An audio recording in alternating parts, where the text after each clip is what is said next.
Hello friends, I am professor Rakesh Aswani. Study tips channel में मैं आप सभी का स्वागत करता हूं।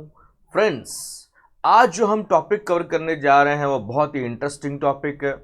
बिजनेस स्टडीज क्लास 11 का चैप्टर नंबर 4 बिजनेस सर्विसेज, उसका टॉपिक है वेयरहाउसिंग। फ्रेंड्स, मैंने आप सभी के लिए टॉपिक वाइज वीडियोस बनाए हैं। आप चाहें तो उसको देख सकते हो, उसका लिंक आपको डिस्क्रिप्शन में मिल जाएगा ताकि आपको यहाँ वहाँ ढूंढने की ज़रूरत ना पड़े। तो फ्रेंड्स, आज का जो हमारा टॉपिक है वेयरहाउसिंग, तो वेयरहाउसिंग की अगर हम बात करें तो उसमें हम दो चीजें कवर करने वाले हैं, that is functions of warehousing and types of warehouses. आपसे रिक्वेस्ट है शुरुआत से लेकर अंत तक आप इस वीडियो को बहुत ध्यान से सुनेंगे ताकि एक बार में आपका कंसेप्ट क्लियर हो जाए। तो चलिए दोस्तों, सबसे पहले हम देखेंगे वेयरहाउसिंग क्या होता है। Introduction of warehousing. वेयरहाउसिंग का मतलब होता है गोदाम। गोदाम का मतलब क्या होता है? It is a means of storing the goods. पुराना कंसेप्ट है। पहले कहा जाता था गोदाम हमें चाहिए, क्यों चाहिए? गुड्स को स्टोर करने के लिए। लेकिन धीरे धीरे गोदाम के मायने बदल गए हैं। क्या क्या चेंजेस आए हैं हम उसको थोड़ी देर में डिस्कस करने जा रहे हैं। तो सबसे पहले warehousing is a means of storing the goods. या फिर आपको उसको डिफाइन करना है तो warehousing can be defined as a group of activities connected with the storing and preserving of goods from the time of production till the time of consumption. अब क्या होता है friends, there is a time gap between production and consumption. आज ही माल बना है तो आज ही बिकेगा ऐसा जरूरी नहीं है। सही समय आने तक गुड्स को स्टोर करके रखा जाता है। कहां पे? गोदाम में। तो इसके लिए कहा कि उसके लिए हमें ग्रुप ऑफ एक्टिविटीज परफॉर्म करने पड़ते हैं। गोदाम में क्या क्या चीजें होती है ये आप धीरे धीरे अभी सीखने वाले हैं इस आज के हमारे टॉपिक में। तो it is a group of activities connected with the storing and preserving of stored goods from the time of production till the time of consumption. कई बार ना एक मार्क का ऑब्जेक्टिव पूछा जाता है, warehousing creates dash utility, warehousing creates time utility, because warehousing removes the difficulty of time. अभी अभी मैंने आपको कहा there is a time gap between production and consumption. गोदाम का इस्तेमाल कौन करते हैं? C point number 3, they are used by manufacturers, wholesalers, importers, exporters. जिस किसी को भी ये सर्विस चाहिए वो इसे यूज कर सकता है। मॉडर्न वेयर हाउसेस की अगर हम बात करें फ्रेंड्स, लास्ट पॉइंट ध्यान से पढ़िएगा। Modern warehouses are automated with automated conveyors. Yes, अब क्या हो गया? ऑटोमेशन का जमाना है। मैनुअल वर्क बहुत कम होने लगा है। आजकल लार्ज स्केल पे बिजनेस हो रहा है। तो जो मॉडर्न वेयर हाउस है ना, वहां पे ऑटोमेशन का इस्तेमाल करते हैं। जैसे वहां पे बताया गया कन्वेयर, कन्वेयर बेल्ट चलते रहता है, यानी चीजें अपने आप मूव होती है। मैनुअली कुछ भी काम करने की जरूरत नहीं है। जैसे आपने लेस का जो है फैक्ट्री का आपने वीडियो देखा रहेगा डिस्कवरी वगैरह पे, किस तरह से वेफर्स अपने आप चलते जाते हैं एक जगह से दूसरी जगह, वो कैसे वो पैक होते हैं। तो ऑटोमेशन का जमाना है। तो इस तरह से वो कन्वेयर बेल्ट रहता है जिसपे वो चीजें अपने आप चलती रहती है। Computer operated cranes, yes, automatic cranes का इस्तेमाल करते हैं। Fork lift for moving goods, yes, जो कि आपको स्क्रीन पे दिख रहा है। फॉक लिफ्ट क्या होता है? इस तरह से चिमटी जैसा व्हीकल जो आपको स्क्रीन पे दिख रहा है राइट हैंड साइड में मेरे ऊपर, किस तरह से वो गुड्स को ऊपर उठा रहा है। Yes, and logistic automation software for warehouse management. अब क्या होता है, बड़ी बड़ी ऑर्गेनाइजेशंस जो है इस तरह के सॉफ्टवेयर्स का इस्तेमाल करती है। गुड्स का हिसाब किताब भी रखना बहुत ज़रूरी है। गोदाम से कोई भी चीज़ चोरी नहीं होनी चाहिए, गड़बड़ नहीं होनी चाहिए। कितना माल आया, कितना गया, कितना डैमेज है, हर चीज़ का हिसाब रखा जाता है। तो आजकल ऑटोमेशन का ज़माना है, तो मॉडर्न वेयर हाउसेस में कई तरह की नई चीज़ें लाई गई है ताकि हम अच्छे से अपने बिजनेस को मैनेज कर सकें। आगे बढ़ते हैं दोस्तों। अब फंक्शंस ऑफ वेयरहाउसिंग की बात करें तो आपको 6 पॉइंट्स यहाँ पे बताया गया है। वैसे तो कई सारे फंक्शंस हैं, लेकिन आपके सिलेबस के हिसाब से 6 पॉइंट्स है जो आपको लिखना कंपलसरी है। पहला है कंसोलिडेशन, यानी कंबाइन करना। दूसरा उसका ऑपोजिट है ब्रेक द बल्क, यानी ब्रेक करना, पार्ट्स में डिवाइड करना। और तीसरा दिया गया स्टॉक पाइलिंग, यानी सीजनल गुड्स को स्टोर करना। चौथा दिया गया है वैल्यू एडेड सर्विसेज, जैसे कि transit mixing point, grading, packaging, labelling. Next one is price stabilisation and the last one is financing. Friends, एक एक करके हम इन चीज़ों को देखेंगे। आपसे रिक्वेस्ट है कि आप इसका स्क्रीनशॉट लेके रखें ताकि आपके लिए चीज़ें आसान हो जाएं। सबसे पहले आपको दिया गया कंसोलिडेशन। जैसे कि आप देख रहे हैं, दो डायग्राम आपके सामने स्क्रीन पर है। पहले जो व्हाइट कलर में डायग्राम है उसको देखिए। छोटी छोटी जगह से हमने माल कलेक्ट किया, स्मॉल शिपमेंट्स को हमने कलेक्ट किया, एक जगह पे हम उसको इकट्ठा कर रहे हैं। तो इस तरह से माल कलेक्ट करने के बाद ताकि हमें बड़े कंसाइनमेंट लोड करने में, एक्सपोर्ट करने में आसानी हो। दोनों डायग्राम्स का मतलब एक ही है कि हम कई जगह से माल एक जगह पे इकट्ठा करेंगे और फिर एक साथ हम अपने कस्टमर को सप्लाई करेंगे। फॉर एग्जाम्पल, मैं एक्सपोर्टर हूं, मुझे कई सारे बड़े बड़े ऑर्डर्स मिले हैं मेरे कस्टमर से। मेरा कस्टमर बोलता है मेरे को ए प्रोडक्ट भेजो, बी प्रोडक्ट भेजो, सी प्रोडक्ट भेजो। आप सेकेंड वाला डायग्राम उसमें देख सकते हैं। तो मेरा एक कस्टमर है जिसको 3 प्रकार के गुड्स चाहिए और उसने मुझे बल्क में ऑर्डर दिया है, तो मैं ए कंपनी से माल मंगाऊंगा, बी कंपनी से माल मंगाऊंगा, सी कंपनी से माल मंगाऊंगा। एक जगह पे वो इकट्ठा होगा, वहां पे पैकेजिंग होगा और लोडिंग होगा ताकि सामने वाले को एट अ टाइम गुड्स मिल सके। आगे बढ़ते हैं दोस्तों। Next one is breaking the bulk. Break the bulk इसका एकदम ऑपोजिट है। ए प्लांट से हमने माल मंगाया, फिर उसको हमने ब्रेक किया। हर कस्टमर का थोड़ा थोड़ा ऑर्डर था, तो हमने एट अ टाइम माल मंगा दिया और थोड़ा थोड़ा करके हमने हमारे कस्टमर्स को माल सप्लाई कर दिया, जैसे कि आप स्क्रीन पे डायग्राम नंबर 1 देख रहे हैं। डायग्राम नंबर 2 बेस्ट एग्जाम्पल है जो मैंने आपके सामने रखा है कि चेन्नई का एक प्लांट है, मॉडर्न ब्रेड बनाने वाली कंपनी है और उनको अपना माल डिस्ट्रीब्यूट करना है, डिस्ट्रीब्यूटर्स के पास भेजना है एक्स वाई एंड जेड। तो चेन्नई के एक प्लांट में मॉडर्न ब्रेड तैयार हुआ है, उसको हम डिवाइड करेंगे कितना माल किसको भेजना है। तो वहां पे स्क्रीन पे बताया गया है ये मिस्टर एक्स को जाएगा, ये वाई को जाएगा, ये जेड को जाएगा, यानी चेन्नई वाले डिस्ट्रीब्यूटर को जाएगा, ये पौंडी वाले डिस्ट्रीब्यूटर को जाएगा और ये मदुरई वाले डिस्ट्रीब्यूटर को जाएगा।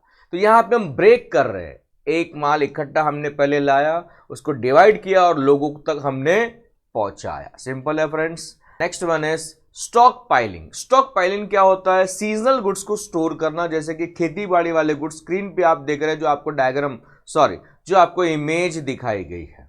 तो फ्रेंड्स, सीजनल गुड्स की बात करें, जैसे हम खेती बाड़ी वाले गुड्स जो हैं उनका प्रोडक्शन सीजनल होता है but consumption through out the time gap है।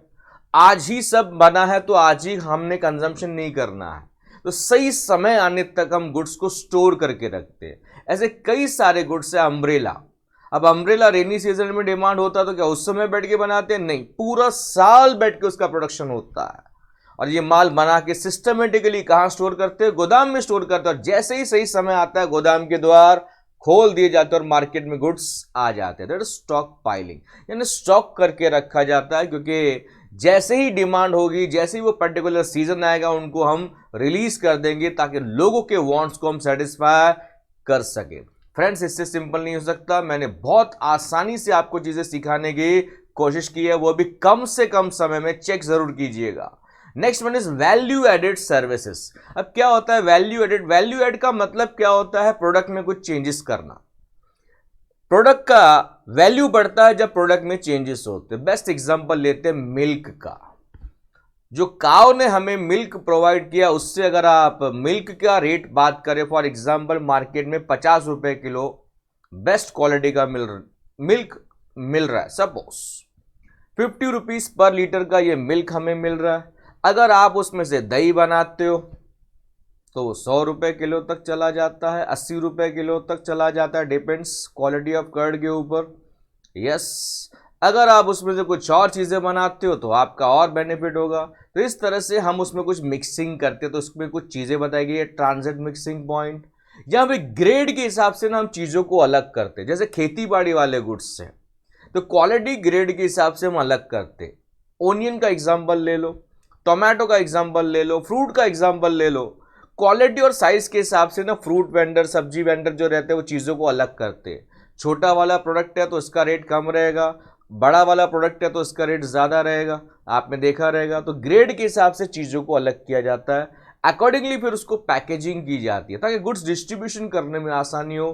कई बार लेबल लगाना होता है तो लेबलिंग भी की जाती है, क्योंकि बगैर लेबल के माल बिकने वाला नहीं है। तो गोदाम में कई सारी चीज़ें की जाती है। समझाने के लिए आपको एक एग्जाम्पल है कि हम 3 जगह से माल ला रहे हैं, plant A, plant B and plant C. ये माल हमने लाया और इनका हमने मिक्सिंग किया। फॉर एग्जाम्पल ये 3 प्लांट से हमने रॉ मटेरियल लाया, इन तीनों को मिक्स करके हमने प्रोडक्ट डी बनाया। ए प्लांट से ए प्रोडक्ट लाया, बी प्लांट से बी प्रोडक्ट लाया, सी प्लांट से सी प्रोडक्ट लाया। इन तीनों को मिक्स करके ना हमने चौथा प्रोडक्ट तैयार किया, प्रोडक्ट डी। अब हम इसको डिस्ट्रीब्यूट करेंगे कस्टमर के नीड के हिसाब से। अब जो कस्टमर डब्ल्यू है वो हमें कह रहा है कि मुझे चारों में से प्रोडक्ट चाहिए, तो भाई ये ले ले तू A B C D. Customer X भी वही बोल रहा है तो उसको भी वो हिसाब से देंगे। कस्टमर वाई बोल रहा है मुझे इनमें से ए बी सी देना, तो भाई ये ए बी सी आप ले लो। कस्टमर जेड बोलता है मुझे सिर्फ ए और बी की जरूरत है, बाकी मेरे पास फिलहाल स्टॉक पड़ा है। तो इस तरह से वो हम काम कर सकते हैं। कस्टमर को सेटिस्फाई करना ही हमारा एम होता है फ्रेंड्स, तभी तो हमें बार बार रिपीट ऑर्डर्स मिलेंगे। तो वैल्यू एडेड सर्विस में क्या होता है, ज़रूरत के हिसाब से वो काम किया जाता है ताकि हम वो हिसाब से काम कर सकें, वैल्यू ऐड कर सके। तो आजकल बहुत सारे काम गोदाम में होते हैं। पहले मैन्युफैक्चर पैकेजिंग लेबलिंग करते थे, आजकल ये चीज़ें गोदाम में होती है। इतना ही नहीं, आप अमेज़ॉन का एग्जाम्पल ले लो। अमेज़ॉन कई सारे प्रोडक्ट्स मार्केट में बेचता है, वो खुद नहीं बनाता है। फैक्ट्रीज को उन्होंने ऑर्डर दिया हुआ है, वहाँ से वो माल कलेक्ट करता है, अपने गोदाम में वो माल लाता है। फॉर एग्जाम्पल शूज़ की बात कर लेते हैं, कुछ क्लॉथ्स की बात कर लेते हैं, तो उन्होंने अपने नाम से कुछ ब्रांड्स बनवाए हुए हैं और उसका वो मार्केटिंग करता है। तो किस तरह से ए प्लांट से ए प्रोडक्ट आ गया, बी प्लांट से बी प्रोडक्ट आ गया, सी प्लांट से सी प्रोडक्ट आ गया। इन सबको एट अ टाइम एक जगह पे ला के रखेगा, वहाँ पे पैकेजिंग और लेबलिंग की जाती है, बारकोड स्टिकर वगैरह लगाया जाता है और कस्टमर तक उनकी डिमांड के हिसाब से वो प्रोडक्ट पहुँचाया जाता है। आगे बढ़ते हैं दोस्तों, next one is price stabilisation. Price stabilisation का मतलब होता है प्राइस मेंटेन करना। प्राइस बढ़ना भी नहीं चाहिए, घटना भी नहीं चाहिए। आपको पता है चीज़ों के दाम कम ज़्यादा क्यों होते हैं? Because of imbalance between demand and supply. तो वेयर हाउसिंग क्या करता है, डिमांड और सप्लाई में बैलेंस मेंटेन करता है। बेस्ट एग्जांपल है डिमांड एंड सप्लाई दोनों सेम है। कोई प्रोडक्ट का डिमांड और सप्लाई दोनों सेम है। अचानक से मार्केट में कोई सब्जी ज़्यादा आ जाए, सब्जी ज़्यादा आ गया यानी सप्लाई ज़्यादा। सवाल है आपसे, अगर मार्केट में कोई सब्जी ज़्यादा आ गई है तो सप्लाई ज़्यादा, और जब भी किसी प्रोडक्ट का सप्लाई मार्केट में ज़्यादा आ जाता है तो उसका प्राइस फॉल हो जाता है। ये इकोनॉमिक्स का पॉइंट है, अभी है तो हम डिस्कस करेंगे फ्रेंड्स। तो आपने देखा कि सप्लाई जब ज़्यादा आता है तो मार्केट में दाम गिर गए, मार्केट में दाम गिर गए यानी प्रोड्यूसर को नुकसान है। इसको उल्टा कर लेते हैं, दोनों इक्वल है, डिमांड एंड सप्लाई। अचानक से सप्लाई की शॉर्टेज है, डिमांड बढ़ते जा रहा है लेकिन सप्लाई है ही नहीं। तो जब डिमांड बढ़ जाएगा तो क्या होगा, किसी भी चीज़ की जब डिमांड बढ़ती है तो उसके दाम बढ़ जाते हैं। अभी लॉकडाउन के दौरान वायरस के लिए, कोरोना वायरस से लड़ने के लिए जो वैक्सीन है वो ब्लैक पे बेची जा रही थी क्योंकि डिमांड बहुत ज़्यादा था। 3,000 की इंजेक्शन 30,000 तक बेची जा रही थी, आपने सुना देखा रहेगा। तो लाइव एग्जांपल्स मैंने आपके सामने रखा है। तो डिमांड और सप्लाई को बैलेंस करता है वेयरहाउसिंग। जितनी डिमांड है उतना ही सप्लाई होना चाहिए, दाम न बढ़ना चाहिए न घटना चाहिए, क्योंकि अगर दाम बढ़ता है तो हम कंज्यूमर्स को नुकसान है, दाम घटता है तो सप्लायर को, प्रोड्यूसर को नुकसान है। इसके लिए price stabilisation is the main function of warehousing. आगे बढ़ते हैं दोस्तों, फाइनेंसिंग। फाइनेंसिंग के दो एग्जांपल्स मैं आपको देने जा रहा हूं। पहले आपके एनसीईआरटी के जो बुक में दिया है वो स्क्रीन पर है, पहले उसको समझ लेते हैं। फाइनेंसिंग की हम बात करें, सपोज मिस्टर ए एक मैन्युफैक्चरर है, उन्होंने एक गोदाम में माल रखा है और जिस व्यक्ति के गोदाम में माल रखा है उस गोदाम के ओनर के पास ये बंदा गया और बोलता है कि मुझे पैसे की जरूरत है, मुझे पैसा चाहिए, अभी के अभी सिंघम देख के आया। तो इस बंदे ने पैसा मांगा किससे, ओनर ऑफ द वेयरहाउस जिसके गोदाम में इसने माल रखा है। तो सामने वाला कहता है कि ठीक है, तेरे गुड्स को मैं सिक्योरिटी के तौर पे अपने पास रख देता हूं और तेरे को लोन चाहिए, एडवांस चाहिए, ये भाई ले ले, तेरा काम हो जाएगा। तो मैन्युफैक्चरर को लोन प्रोवाइड कर दिया किसने, जो ओनर ऑफ वेयरहाउस है। तो इस तरह से उसने उसको फाइनेंस कर दिया, उसको हेल्प कर दी। दूसरा एग्जाम्पल राइट हैंड साइड में देखिए, रेगुलर कस्टमर है मिस्टर सी, गोदाम का जो मालिक है उससे वो हमेशा डील करते रहता है, लेकिन आज मिस्टर सी कह रहा है कि मेरे पास पैसा नहीं है, पैसा पार्टी से नहीं आ रहा है, तो मुझे ना उधार पे माल चाहिए, तो मैं आपका जल्द से जल्द उधार चुका दूंगा, तो आप मुझे उधार पे माल दे दो। तो मिस्टर सी को लोन चाहिए, सॉरी मिस्टर सी को उधार चाहिए, उधार पे गुड्स चाहिए, तो ओनर ऑफ द वेयरहाउस कहता है ठीक है भाई, तू मेरा रेगुलर कस्टमर है, लेके जाओ उधार पे गुड्स। तो इस तरह से उधार पे उसने गुड्स प्रोवाइड किए। तो दोनों को फाइनेंस की जरूरत थी, चाहे वो मिस्टर ए हो या मिस्टर सी हो, तो उन्होंने उसको हेल्प की। उनको फिर अपना पैसा लगाने की जरूरत नहीं है। दूसरा मैं आपको बेस्ट एग्जांपल एक और दे देता हूं आपके नॉलेज के लिए, क्योंकि नॉलेज जितना लिया जाए उतना कम है, इसके लिए उतना लो जितना दम है। फॉर एग्जाम्पल, आप किसी भी गोदाम में माल रखते हो तो वेयर हाउस कीपर जो रहता है, यानी जिसका गोदाम है, वेयर हाउस कीपर, वो आपको एक रिसिप्ट देता है, ware house receipt.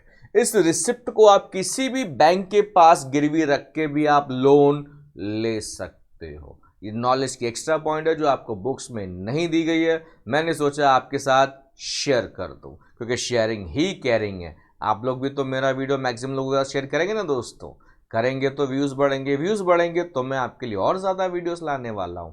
Definitely yes, work in process.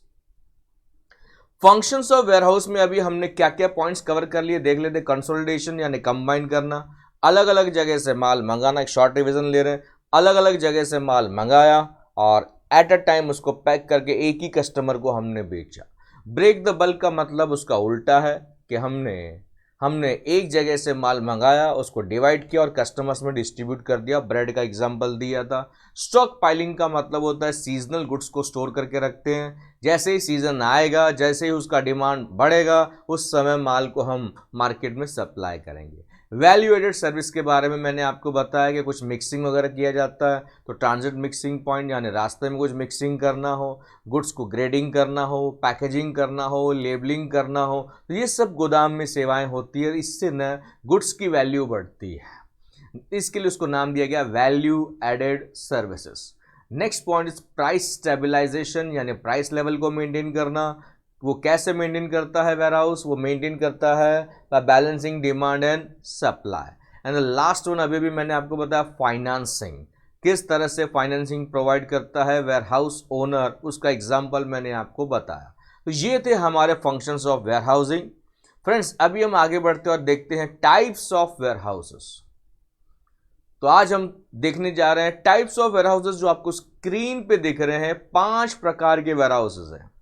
Private warehouse, public warehouse, bonded warehouse, government warehouse, cooperative warehouse. एक एक करके हम डिस्कस करने जा रहे हैं। अब जैसे कि पहला वाला एकदम सिंपल है, प्राइवेट वेयर हाउस क्या होता है? ये आपका खुद का वेयर हाउस, किसी का भी पर्सनल वेयर हाउस हो सकता है, फिर वो आपका खुद का ओन्ड हो, यानी खुद का खरीदा हुआ हो या खुद का बनाया हुआ हो, या फिर आपने इसको लीज पे लिया हो सकता है, किराए पे लिया हो सकता है। And operated, they are operated by big manufacturing traders to fulfill their own storage needs। Friends, private warehouse जो रहते हैं ना, वो बड़े बड़े बिजनेसमैन यूज़ करते हैं। जैसे कि आप सेकंड पॉइंट देख रहे हैं, रिटेल चेन स्टोर्स है, किसी की चेन स्टोर्स की दुकान है, इतनी सारी दुकानें, तो माल सप्लाई करना होता है तो उसके लिए गोदाम की जरूरत पड़ेगी।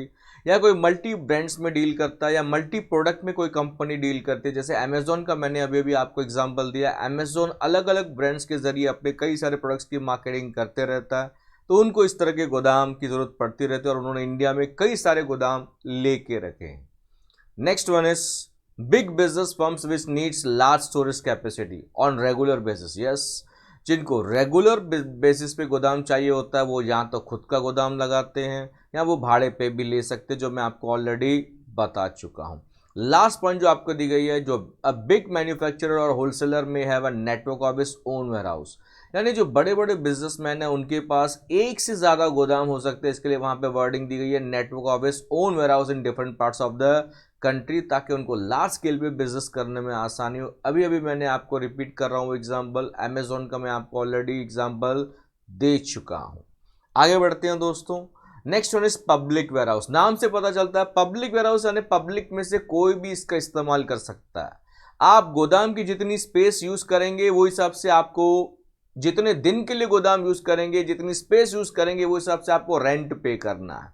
तो public warehouse is use for storage of goods by traders, manufacturers and general public for certain charge, यानी कुछ चार्जेस होते हैं, नॉमिनल चार्जेस होते हैं, वो आपको पे करने पड़ेंगे। कोई भी इसका यूज कर सकता है। इस तरह के गोदाम चलाने के लिए गवर्नमेंट से परमिशन, लाइसेंस लेना पड़ता है, और गवर्नमेंट नजर रखती है, तो government regulates this warehouse by issuing licence to private parties.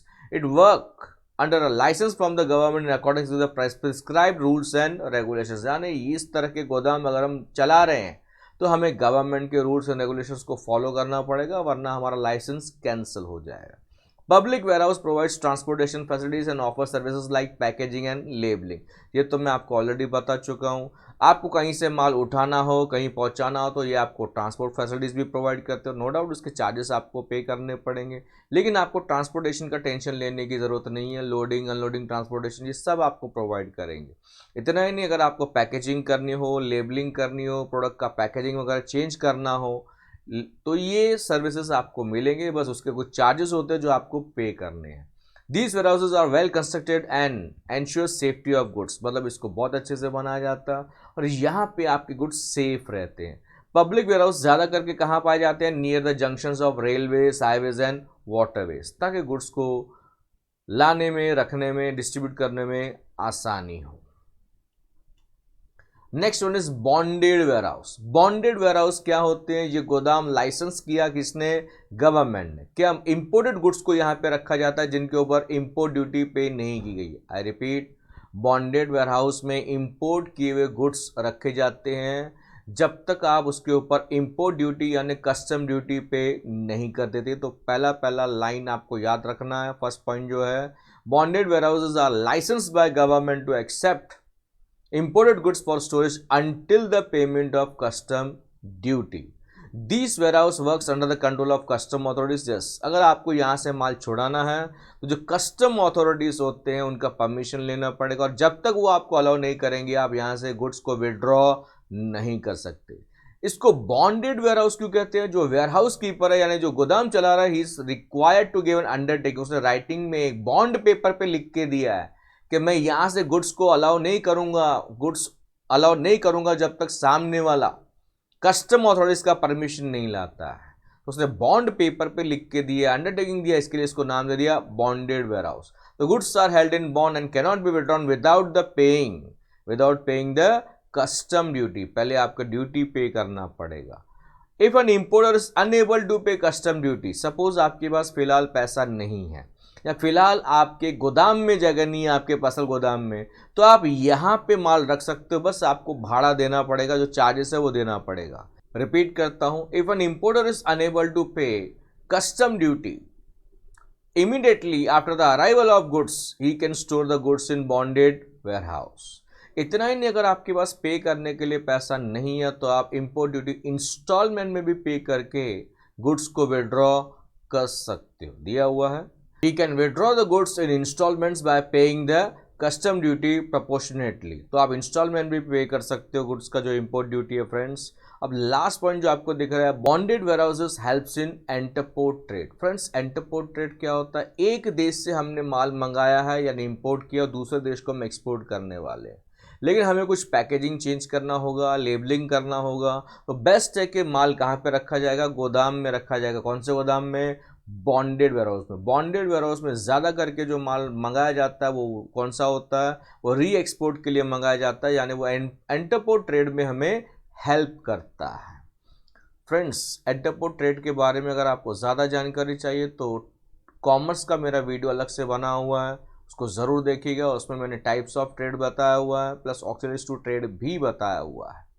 Fourth one is government warehouse. Government warehouses क्या होते हैं? नाम से पता चलता है, these warehouses our own, manage and control by government इसको चला रही है, गवर्नमेंट के पास इसका ओनरशिप है, इसके लिए नाम दे दिया गवर्नमेंट वेयरहाउसेस। वो सरकार, कोई भी सरकार हो सकती है, स्टेट गवर्नमेंट भी हो सकती है, सेंट्रल गवर्नमेंट भी हो सकती है। It is difficult for farmers, small farmers, businessman, traders to own a warehouse. छोटे छोटे बिजनेसमैन और किसानों के लिए बहुत मुश्किल है अपना गोदाम मैनेज करना। सो दीज गवर्नमेंट वेयरहाउस उनको हेल्प करते, असिस्ट करते assist them in storing their goods at nominal charges. बहुत ही कम चार्जेस लिए जाते हैं, यहाँ पे भी ये लोग माल रख सकते हैं। इसका बेस्ट एग्जांपल है पॉइंट नंबर 3 में CWC, central warehousing corporation of India, state warehousing corporation short form में SWC, एंड FCI यानी फूड कॉरपोरेशन ऑफ इंडिया। इनके कई सारे गोदाम है across different states and country. Next point is cooperative warehouses. Friends, cooperative warehouses क्या होते हैं? These our own, manage and control by cooperative societies. इसको कौन चलाते हैं? कोऑपरेटिव सोसाइटीज चलाते हैं। दे mainly provide warehousing facilities at a most economical rate. हमारे देश के किसान बहुत गरीब है, तो इस तरह के किसानों को हेल्प करने के लिए इस तरह के गोदाम बनाए गए हैं। बहुत ही कम दाम में गरीब किसान यहाँ पे अपने गुड्स को स्टोर कर सकता है। These types of warehouses are very useful for farmers and traders and general public, और इसके एग्जाम्पल्स दिए गए हैं marketing cooperative societies and agricultural cooperative societies. Friends, आज हमने वेयरहाउसिंग टॉपिक को डिस्कस किया, इसके फंक्शंस और इसके टाइप्स हमने डिस्कस किए। अगर आपको मेरा कोई भी वीडियो ढूंढना हो चैप्टर वाइज, स्टैंडर्ड वाइज, तो आपके लिए स्टेप्स आपने फॉलो करने पड़ेंगे। स्क्रीन पे आपको दिख रहा होगा। जैसे ही आप मेरे चैनल पे क्लिक करोगे स्टडी टिप्स, सबसे पहले आप मेरे चैनल को सब्सक्राइब करेंगे ताकि फ्यूचर वीडियोस का आपको नोटिफिकेशन मिल सके। तो मैं आपको बता रहा था कि किस तरह से आप मेरे वीडियोस को देख सकते हो ज़्यादा से ज़्यादा। आप जैसे ही मेरे चैनल पे क्लिक करोगे स्टडी टिप्स पे, तो होम पेज ओपन होगा। वहाँ पे आपको एक वर्ड दिखेगा प्लेलिस्ट, वहाँ पे आपने क्लिक करना है। वहाँ पे कई सारे वीडियोस आपको देखेंगे chapter wise and standard wise. Class 11 के चाहिए, क्लास 12 के चाहिए, OCM के चाहिए, बिजनेस स्टडीज़ के चाहिए, आपको अवेलेबल है। क्लियर है दोस्तों? Thank you all for your love and support.